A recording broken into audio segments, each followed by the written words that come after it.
নগাঁও জিলাৰ ৫৫ নং ঢিং সমষ্টিৰ অন্তৰ্গত বেচামাৰী গাঁও পঞ্চায়তৰ গেৰেকনি গাঁৱত MGNৰেগাৰ অধীনত দুটাকৈ আঁচনিৰ আধাৰশিলা স্থাপন। আধাৰশিলা স্থাপন কৰি চৰকাৰী গাঁওবুঢ়া ছিদ্দিক আলীয়ে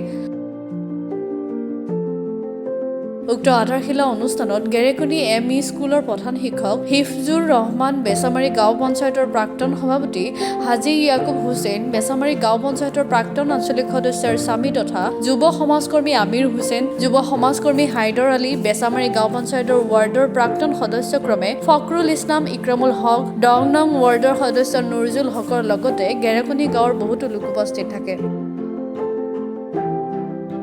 গেৰেকনি ME স্কুলৰ ছাত্ৰ-ছাত্ৰীৰ সুবিধা হোৱাকৈ উক্ত আঁচনিয়ে বহু পৰিমাণে সকাহ দিব বুলি আশাবাদী গাঁওবুঢ়া ছিদ্দিক আলী।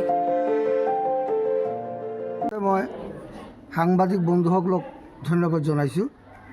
দ্বিতীয়তে কথাটো হৈছে আমাৰ বেচামাৰী গেৰেকনি LP স্কুলৰ যিটো সমস্যা আছিলে, এইটো মই আজি 40 বছৰে গাঁও প্ৰধান হৈ আছোঁ, কিন্তু এই সমস্যাটো সমাধান দেখা পোৱা নাই।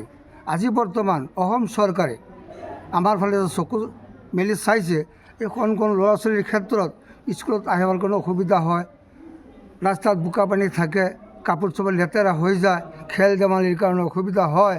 তাৰ কাৰণে আজি যিটো দুটা আধাৰশিলা স্থাপন কৰা হৈছে, সেই আধাৰশিলাৰ কামখিনি চৰকাৰৰ তৰফৰ পৰা দিয়াৰ কাৰণে চৰকাৰক মই ধন্যবাদ জনাইছোঁ। আৰু যিসকল উদ্যোক্তা এই কামখিনি আনি আমাৰ এই সমস্যাটো সমাধান কৰি দি আছে, তাৰ কাৰণে তেখেতসকলক আমি ধন্যবাদ জনাইছোঁ। আৰু বৰ্তমান আমাৰ কিছুমান চৰকাৰত লাগি থকা তেওঁলোকে যিটো চেষ্টা কৰিছে কামটোৰ কাৰণে, তাতো আমি তেখেতসকলক ধন্যবাদ জনাইছোঁ। আৰু বৰ্তমান দেখা গৈছে যে আমাৰ প্ৰাক্তন সদস্যসকলে ইয়াত জড়িত হৈ তেখেতসকলে যোগাযোগ কৰি কামখিনি আনি আমাৰ মাজত দিছে। এতিয়া ৰাইজক মই অনুৰোধ কৰিম, এই ছাত্ৰ ছাত্ৰীৰ ফালে চাই কামখিনি যাতে ধুনীয়াকৈ হয়, তাত যাতে কোনো অসুবিধা নহয়, তাৰ কাৰণে আমি অনুৰোধ ৰাখিম। বক্তব্য MGNৰেগাৰ পৰা আঁচনি দুটা আবণ্টন দিছে অসম চৰকাৰে। প্ৰথম মই ধন্যবাদ জনাইছোঁ গেৰেকনি ME স্কুলৰ প্ৰধান শিক্ষক কমিটি মহোদয়সকলক। দ্বিতীয়তে মই অনুৰোধ জনাইছোঁ BDO মেমক, আমাৰ মৈৰামাৰী উন্নয়ন খণ্ডৰ BDO মেমক, CO মহোদয়ক, DC মহোদয়ক। তৃতীয় মই আন্তৰিক অভিনন্দন জনাইছোঁ অসম চৰকাৰক, যি চৰকাৰে আমাক এই অনুদান দি আমাৰ স্কুলৰ আৰু এই বৃহৎ এলেকাৰ বহুত ডাঙৰ উপকাৰ কৰিছে।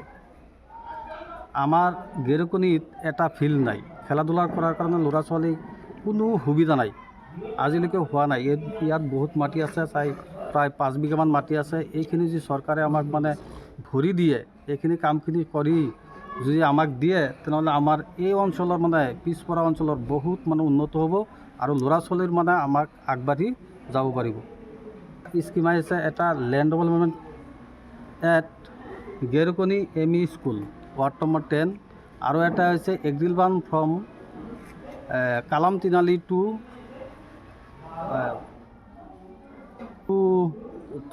নম্বৰ স্কিম আহিছে agriculture from Kalam Tiniali to north Bawtoli Pathar ward number 10। এই দুটা স্কিম আহিছে। দুটা স্কিম দি আমি চৰকাৰক মানে আন্তৰিক ধন্যবাদ জনাইছোঁ। আৰু মোৰ লগত বহুত মানে মানুহ আছে, জড়িত আছে, স্কুল কমিটি আছে, আৰু মোৰ লগত কেইবাজনো মানুহ আছে, তেওঁলোককো মই আন্তৰিক ধন্যবাদ জনাইছোঁ।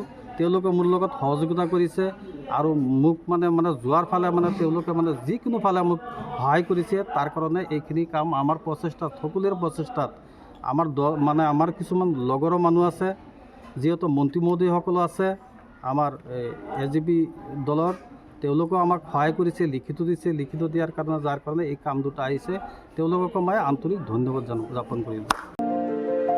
নগৰৰ পৰা আহিয়া আহমেদৰ ৰিপৰ্ট, গ্ল'বেল NE 24/7।